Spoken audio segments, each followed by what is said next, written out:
Hello అందరికీ, welcome to గుమగుమలాడే వంటిల్లు. ఈరోజు రెసిపీ వచ్చేసి సర్వపిండి. చాలా సింపుల్గా, చాలా టేస్టీగా పచ్చిమిరపకాయల పేస్ట్తో ఎలా ప్రిపేర్ చేసుకోవాలో చూసేద్దాము. సర్వపిండి అంటేనే తెలంగాణ స్పెషల్ స్నాక్ కదా. సో అలాంటి ఈ స్నాక్ని జనరల్గానే సర్వపిండి చాలా టేస్టీగా ఉంటుంది. ఈ పచ్చిమిరపకాయల పేస్ట్తో ఒకసారి ట్రై చేయండి. ఎప్పుడు చేయాలన్నా కూడా ఇలాగే ట్రై చేసి కొంచెం టైం పట్టినా సరే ఇలాగే ప్రిపేర్ చేసుకొని తింటారు, అంత టేస్టీగా ఉంటుంది. దీనికోసం నేను ఇక్కడ మిక్సీ జార్లో ఒక 7-8 పచ్చిమిరపకాయలని, అలాగే ఒక 2 మీడియం సైజ్ ఆనియన్ని, 1 టీ స్పూన్ జీలకర్రని తీసుకొని వీలైనంత మెత్తగా మిక్సీ పట్టి పక్కన పెట్టేసుకోండి. చూసారు కదా, ఇలా మిక్సీ పట్టి పక్కన పెట్టుకొని ఇప్పుడు పిండి కోసం ఒక బౌల్లో 2 కప్పుల వరకు బియ్యం పిండిని తీసుకోండి. ఇందులోనే 1 టీ స్పూన్ అల్లం వెల్లుల్లి పేస్ట్, సన్నగా కట్ చేసి పెట్టుకున్న కరివేపాకుని, ఒక 2 మీడియం సైజు ఆనియన్ని సన్నగా కట్ చేసి వేసేసుకోండి. ఇప్పుడు ఇందులోనే మనం ముందుగా నానబెట్టి పెట్టుకున్న శనగపప్పుని కూడా వేసేసి మనం ఆల్రెడీ పేస్ట్ చేసి పక్కన పెట్టుకున్న ఈ పచ్చిమిర్చి పేస్ట్ని కూడా వేసేసేయండి. ఇప్పుడు ఇందులోనే కలర్ కోసం 1/2 టీ స్పూన్ వరకు పసుపుని, 2 టేబుల్ స్పూన్ల నువ్వులు, అలాగే 2 టేబుల్ స్పూన్ల వరకు వేయించిన పల్లీలని పొట్టు తీసి వేసేసుకోండి. ఇప్పుడు ఇందులోనే మీ టేస్ట్కి సరిపడేంత సాల్ట్ వేసేసుకోండి. నేను ఇక్కడ 1.5 టేబుల్ స్పూన్ల వరకు సాల్ట్ వేసేసుకుంటున్నాను. ఇప్పుడు ఇవన్నీ పిండికి బాగా కలిసేలాగా ఒక 2 నిమిషాలు చేతితో బాగా కలుపుకోండి. ఇలా కలుపుకొని సాల్ట్ అడ్జస్ట్ అయిందో లేదో ఒకసారి చూసుకొని కొద్దిగా వాటర్ యాడ్ చేసుకుంటూ చపాతీ పిండి ముద్దలా కలుపుకోవాలి ఈ పిండినంతా. నాకు ఇక్కడ 2 కప్పుల బియ్యం పిండికి 3/4 కప్పు వరకు వాటర్ పట్టాయి. మీరు చూస్తూ కొంచెం కలుపుకోండి.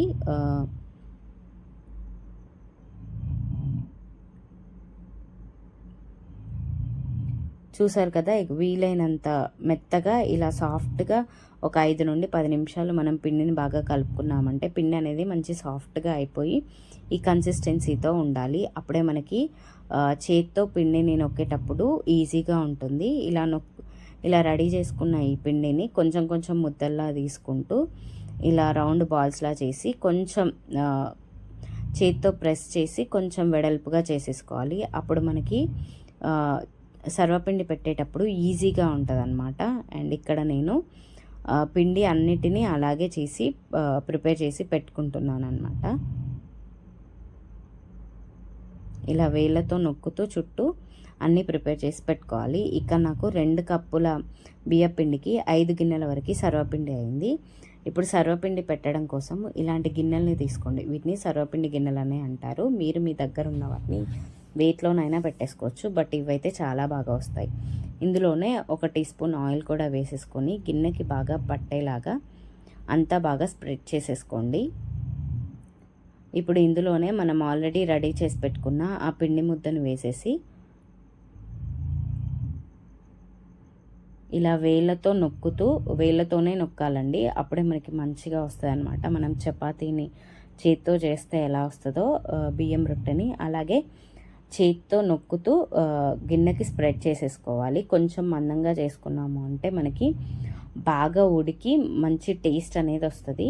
పల్చగా కూడా పెట్టుకోవచ్చు, కాకపోతే మనకి పల్చగా పెడితే గిన్నెంతా స్ప్రెడ్ అయ్యి పైనకి సరిగా కాలదనమాట.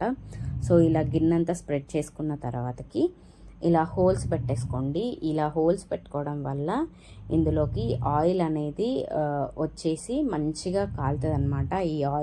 ఈ రంధ్రాలు ఉన్న దగ్గర ఇలా ఆయిల్ అంతా జామ్ అయిపోయి గోల్డెన్ బ్రౌన్ కలర్లో సర్వపిండి అనేది బాగా కాలుతుంది.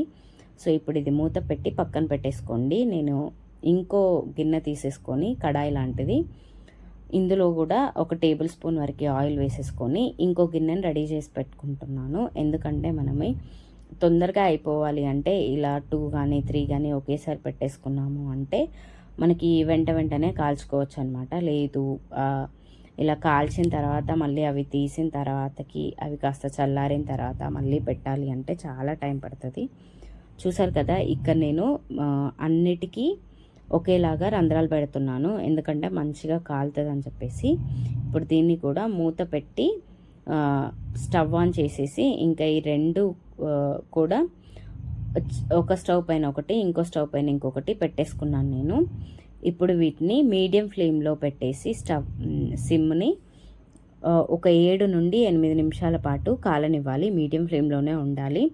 మరీ లో ఫ్లేమ్లో పెడితే మనకి టైం ఎక్కువ పడుతుంది, అండ్ హై ఫ్లేమ్లో పెడితే తొందరగా మాడిపోతుంది అనమాట. మీడియం ఫ్లేమ్లో పెట్టి మూత పెట్టి 7-8 నిమిషాల తర్వాత తీసి చూసారు కదా, ఇక్కడ నాకు సర్వపిండి అనేది రెడీ అయిపోయింది. మనకు గిన్నె కాస్త పలచగా ఉందనుకో తొందరగా అవుతుంది, లేదు అంటే కాస్త లేట్గా అవుతుంది. నాకు ఇక్కడ ఇది ఇంకా రెడీ కాలేదు చూడండి, ఎందుకంటే ఇవి సర్వపిండి గిన్నెలు అని చెప్పాను కదా, ఇది ఇంకా 2 to 3 minutes పడుతుంది. సో నేను ఆల్రెడీ రెడీ అయిన దాన్ని మీకు చూపిస్తున్నాను చూడండి, ఎంత బాగా కాలిందో కదా. అండ్ మనకి ఇలా గంటతో తీసేసుకుంటే మొత్తం వచ్చేస్తుంది అనమాట, ఏం అతుక్కోకుండా. ఒక 5 నిమిషాలు అలా స్టవ్ ఆఫ్ చేసిన తర్వాత వదిలేసి ఇలా గంటతో తీసుకున్నాము అంటే వేడి వేడి సర్వపిండి రెడీ అయిపోయినట్టే. పచ్చిమిర్చి సర్వపిండి చూసారు కదా, ఇలాగే మిగిలిన అన్నింటినీ కూడా పెట్టేసుకొని తీసేసుకున్నారు అంటే సర్వపిండి రెడీ అయిపోయినట్టే. ఇలా ఎన్ని గిన్నెలైనా ప్రిపేర్ చేసుకోవచ్చు. అండ్ మీరు ఎంత తింటున్నారో తెలియకుండా తింటారు, అంత టేస్టీగా ఉంటుంది. జనరల్గా సర్వపిండి అంటేనే చాలా మంచిగా ఉంటుంది కదా, అలాంటిది ఇలా పచ్చిమిర్చితో ఒకసారి ట్రై చేయండి, తప్పకుండా నచ్చుతుంది. Thank you for watching. Subscribe to